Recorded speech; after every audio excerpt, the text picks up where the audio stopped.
Halo sahabat Kompas.com, kembali lagi di Sporty seputar olahraga terkini. Masih di edisi spesial Piala Asia 2023. Kita kembali lagi. Kali ini masih bersama jurnalis Kompas.com Feril Dennis. Dan kali ini kita akan berbicara langsung dengan Pak Kombes Sumarji, Ketua Badan Tim Nasional langsung dari Doha, Qatar. Pak Marji, apa kabarnya Pak? Alhamdulillah baik, sehat selalu. Kami ingin tahu Pak, bagaimana para pemain menyikapi hasil laga timnas kemarin Pak, apalagi dalam konteks hasil-hasil dalam beberapa pertandingan terakhir nih Pak, dampaknya bagi para pemain seperti apa? Ya, jadi eh, eh, setelah kemarin kita kalah ya lawan Irak, ya yang pasti yang harus kita bangun adalah bagaimana semangatnya anak-anak ini tidak turun, mentalnya tidak down.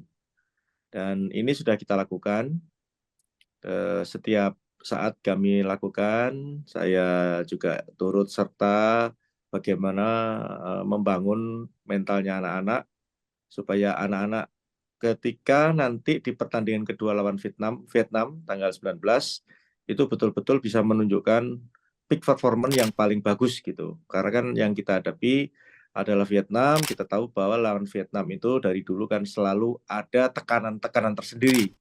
Sehingga dengan demikian motivasi, memberi semangat kepada para pemain dan tim kepelatihan itu juga harus lebih gitu, sehingga apa yang diharapkan oleh kita semua itu betul-betul bisa terwujud nantinya. Oke Pak, Pak. salah Pak, satu membangun mental apakah dengan menyiapkan bonus, Pak? Karena mengikuti Thailand, Pak, untuk laga perdana mereka menang dan disiapkan bonusnya, Pak. Sebenarnya dari kemarin kita sudah menyiapkan bonus sesuai dengan apa yang diminta sama anak-anak kan. Bonus itu kan untuk Piala Asia ini berbeda dengan sebelum-sebelumnya. Anak-anak mintanya itu ada kelipatan-kelipatan yang lebih sehingga bisa menambah semangatnya anak-anak. Oke, kita nggak ada masalah. Kita sudah koordinasi dengan Pak Ketua Umum. Pak Ketua Umum juga udah silahkanlah gitu. Jadi prinsipnya sih kalau soal bonus, Aman ya? walaupun tidak kita sampaikan di publik, nilainya cukup besar, tetapi yang pasti sebenarnya bonus itu saya selalu sampaikan kepada anak-anak. Bonus disampaikan di awal, tetapi itu jangan dijadikan tujuan utama gitu. Karena yang kita bela itu bukan klub, tetapi yang kita bela itu adalah bangsa dan negara. Maka siapapun berkaitan dengan bonus ini semuanya harus diletakkan nomor 2 gitu. Nomor 1 itu adalah membela bangsa dan negara. Karena yang kita bela ini adalah bangsa kita. Garuda harus kita tegakkan gitu, terbangkan tinggi-tinggi. Pak, timnas ini kan sekarang merupakan yang termuda di turnamen. Ya, Seperti apa sih betul. Pak di camp timnas kehadiran pemain-pemain muda tersebut kepada atmosfer di skuad dan bagaimana ini membuat peran Anda di tim Pak? Apakah lebih susah, apa lebih gampang Pak? Jadi kalau menurut saya menganggapnya lebih mudah menghadapi anak-anak usia muda di 23 ke bawah gitu ya. Lebih gampang dikasih tahu dan orientasinya memang masih orientasi boleh dikatakan jiwa apa kebangsaannya itu tinggi gitu, tidak itu pemain keturunan pun juga sama gitu. Sehingga lebih mudah gitu, lebih mudah. Makanya tadi saya bilang kita tidak mengutamakan soal bonus, tetapi mengutamakan nomor 1 adalah membela bangsa dan negara itu dulu. Baru nomor 2 bonus gitu. Walaupun nilai bonusnya juga sama, besar juga gitu. Jadi dengan demikian kalau dikatakan lebih mudah mana ya lebih mudah anak-anak muda begini karena mudah membakar semangatnya mudah, sangat mudah sekali gitu. Kita berikan motivasi membela bangsa itu lebih penting dari segalanya, itu lebih mudah diterima dan anak-anak lebih terbakar semangatnya. Kalau sekarang apakah tim ini dilengkapi kehadiran seorang psikolog juga Pak seperti tim U17?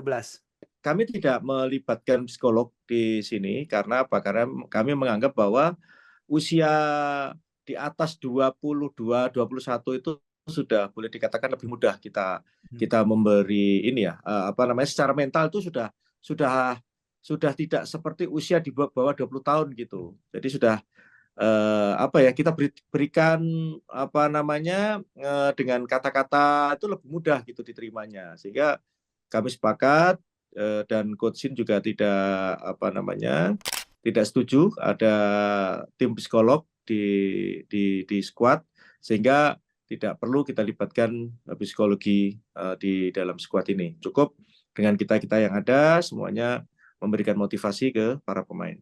Pak, kalau untuk yang finisher itu Pak, pelatih untuk finishing jadi Pak bergabung Pak? Belum. Belum ya Pak? Oh, jadi Belum. masih rencana itu ya? Ya, semuanya masih sama, nggak Hmm. berubah.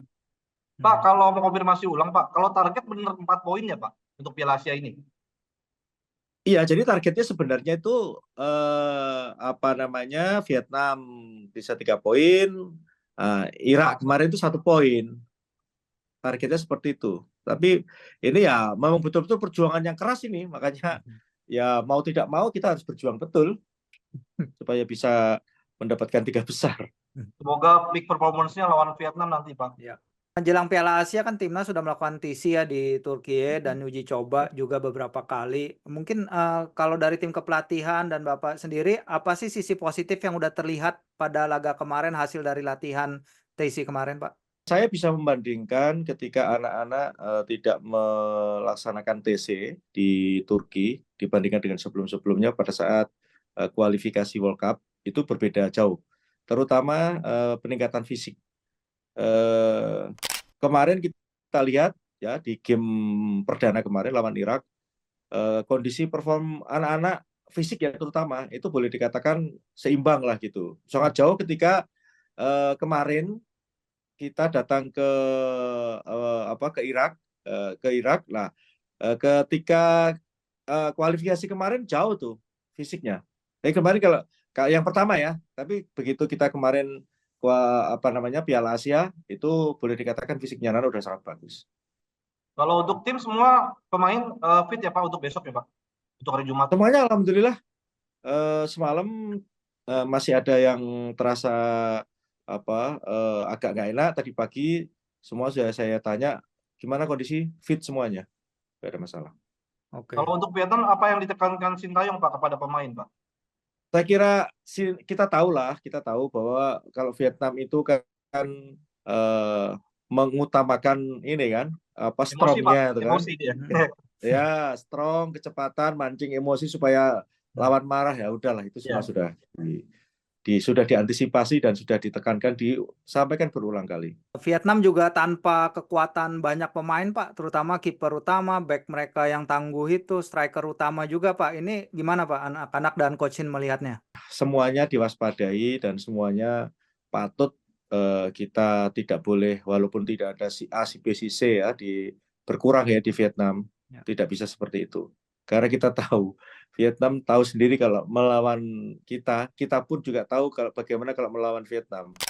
Ini tekanannya sangat luar biasa dan yang pasti boleh dikatakan lah ini rivalitas yang memang harus saling membantai gitu.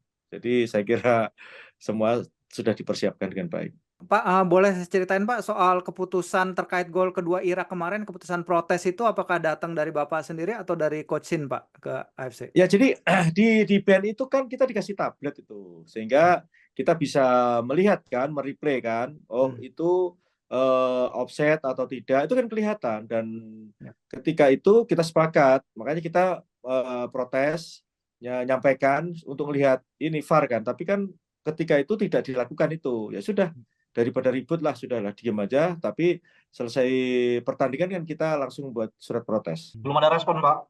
Belum. Oke. Respon seperti apa Pak yang kira-kira diharapkan oleh federasi, oleh timnas sendiri Pak? Kalau keputusan game itu kalau kan tidak akan bisa merubah kan. Betul. Yang pasti kan untuk perbaikan kan begitu. Mau ngomong apa kita kalau game sudah berakhir ya tidak akan bisa berubah. Ya paling tidak jangan sampai terjadi hal-hal yang merugikan seperti ini itu aja sih. Pak, harapannya untuk WNI kita di Qatar Pak untuk laga besok Pak? Kami semuanya berharap besok itu berbeda dengan yang saat lawan Irak kemarin. Dan kemarin saya sudah bicara sama teman-teman dari KBRI dengan Pak Ali karena kan beliau yang ini ya yang mengkoordinir ya. Saya minta untuk bisa dijadikan satu blok begitu, satu tribun, entah itu di belakang gawang mana, utara atau selatan, sehingga lebih mudah kita untuk paling tidak kalau kumpul jadi satu itu kan kita enak gitu. Hmm.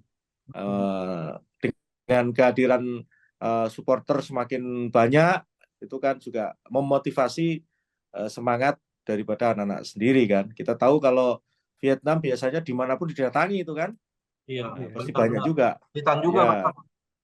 Nah, besok itu kemungkinan karena Vietnam itu kan pakai seragam apa namanya, supporternya kan merah. Mungkin kemarin sempat ada omongan mungkin kita akan berbeda gitu dengan ciri khas orang Indonesia, ya, warga kita itu mengedepankan batik atau apa khas kedaerahan gitu.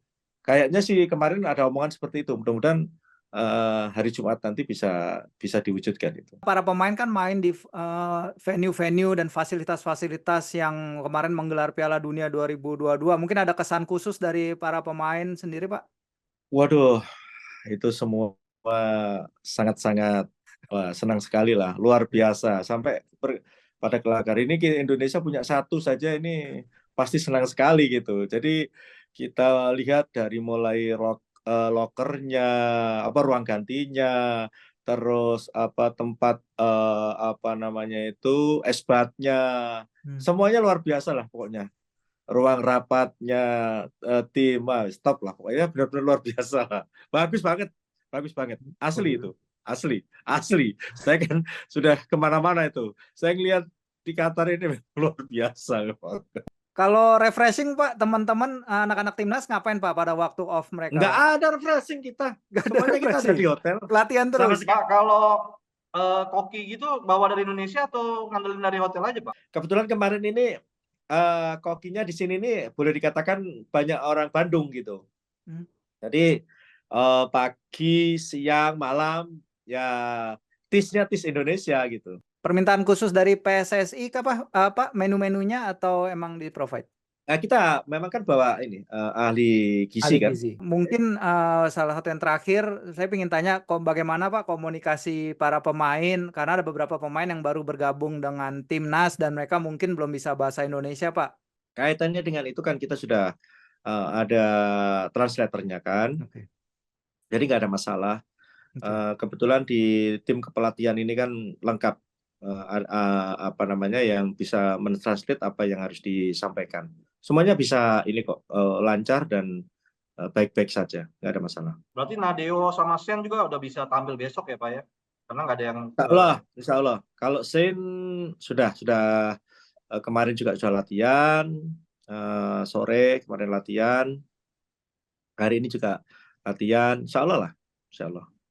pesan Bapak kepada timnas untuk laga besok? Ya, yang pasti besok itu adalah game yang hidup mati lah gitu ya. Artinya harus betul-betul all out, mengedepankan hati, berjuang untuk bangsa dan negara supaya kita juga tidak dipermalukan dan kita juga bisa membuat bangga bangsa dan negara kita. Karena kita tahu bahwa akhir-akhir ini kan boleh dikatakan kritikan pedas kepada para pemain itu kan sangat kencang sekali, termasuk kepada Sintayong juga sangat kencang sekali. Apalagi yang kita hadapi ini adalah tim yang boleh dikatakan tim dari Asia Tenggara yang selama ini jadi rivalitas kita. Tentunya itu menang itu adalah harga mati gitu. Mungkin sekian dari saya, Dennis, udah juga? Udah cukup. Udah cukup, makasih banyak waktunya Pak Sumarji kepada sahabat kompas.com ngobrol-ngobrol bersama kita. Sukses terus, sukses untuk pertandingan kedua dan juga pertandingan ketiga nanti Pak lawan Jepang juga. Ya terima kasih banyak waktunya ya Pak ya.